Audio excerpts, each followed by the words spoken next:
tardes. Mi nombre es Carmen Irene Fernández y me tocó poner la anomía y la edificación del derecho. La anomía y la edificación del derecho está constituida por tres, que son A.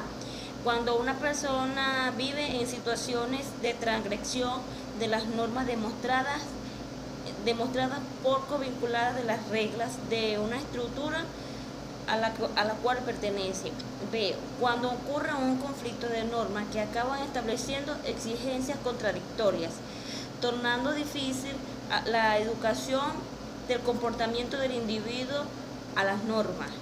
C. Cuando se constatan falta de normas que vinculan a la persona con un contexto social. También les voy a hablar sobre la anomía, poder, pluralidad, pluralismo, derecho y sociedad. La anomía y el poder. La anomía es en cuanto a la falta de normas de referencia de determinados contextos que está relacionado con los conceptos autonomía y heteronomía.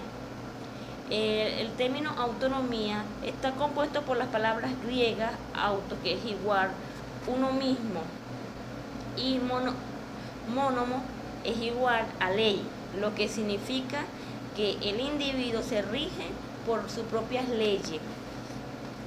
La anomía y el pluralismo cultural. Se observan que el concepto de la anomía es caracterizado por ambigüedad. Tanto Durkheim como Morton consideraron lo mismo tiempo. La anomía como fenómeno normal debió a la particularidad de cada persona y como fenómeno de patología.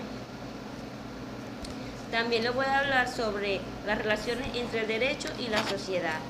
Se parte con mucho más simple, pero en consecuencia la importancia para el análisis del tema del cambio social esta puede ser resumido en una pregunta. El contexto social es el sistema de producción que está vinculado con la cultura, el interés, la ideología, la fuerza política. Determinan el derecho, o es el derecho el que determina la evolución social. Una parte de los estudios entienden que el derecho produce que lo que conviene dentro de esta perspectiva. Lo sociocultura, lo social produce el derecho que lo conviene. Apenas es un imposible de interés por parte de los grupos que ejercen. También les voy a hablar que los derechos, pluralismo, sociedad, legitimidad y derecho. La legitimidad es un término utilizado en la teoría del derecho, en las ciencias políticas y en la filosofía, que define la cualidad de ser conforme a un mandato legal. En las ciencias políticas es el concepto con el que se enjuicia la capacidad de un poder para obtener obediencia sin necesidad de recurrir a la coerción. También le puedo hablar el derecho como factor de consenso social. Es el más fuerte. El más fuerte nunca es suficiente fuerte para siempre ser señor, sino transformar su fuerza en derecho y la obediencia en deber. Esta constatación de Rousseau, que es el libro 1, capítulo 111, en el año 1997, página 59, expresa que la ley fundamental de la política no es difícil constatar por el derecho. Tiene una importancia particular, grande por el proceso de legitimación del poder político. Pluralismo político. El pluralismo político hasta ahora está identificado como el derecho de los estados, es decir, como las normas jurídicas elaboradas y emitidas y garantizadas por órganos del Estado.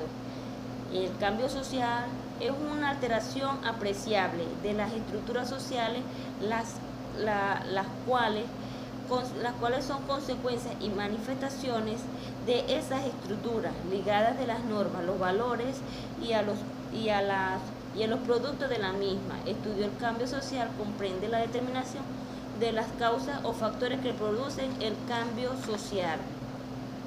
También les voy a hablar qué es la globalización y sociedad. La globalización es un producto histórico de integración mundial en los ámbitos políticos, económico, social y cultural y tecnológico, que han convertido al mundo en un lugar cada vez más interconectado en la aldea global. Como tal, la globalización fue un resultado de la consolidación del capitalismo, de los principales avances de la tecnología, que es la revolución tecnológica, y la necesidad de expansión del flujo comercial mundial. También voy a hablar sobre la importancia de la globalización. Es importante porque gracias a ella la frontera entre diferentes países poco a poco han disminuido han difuminar hasta desaparecer el establecido hacia acuerdos que unifican diversas partes del mundo desde un punto de vista económico con acuerdos comerciales. Podemos hablar, ahí también se pueden reflejar cómo sufre la sociedad, que son el cambio en los casos en empleo y desempleo.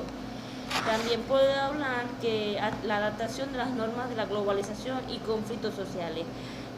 La globalización ha traído muchas consecuencias a raíz de lo que está pasando con lo que es la emanada de la apertura de las competencias. No son diferentes porque hay muchos mercados, son regulares, de manera que para lograr la eficiencia en la prestación de los servicios esenciales, seguir la intervención de las administraciones públicas. La globalización cultural es muy difícil alcanzar debido a las diversas culturas que existen en un determinado territorio. Para formar una cultura global sería conveniente crear un espacio de convivencia adecuado donde todas las sociedades o culturas, diferentes costumbres que son las tradiciones, origen étnico, se tratan por igual, respetando su ideología y siendo tolerantes unos con los otros. Esto es todo por hoy. Muchas gracias. Espero que les haya gustado. Hasta luego.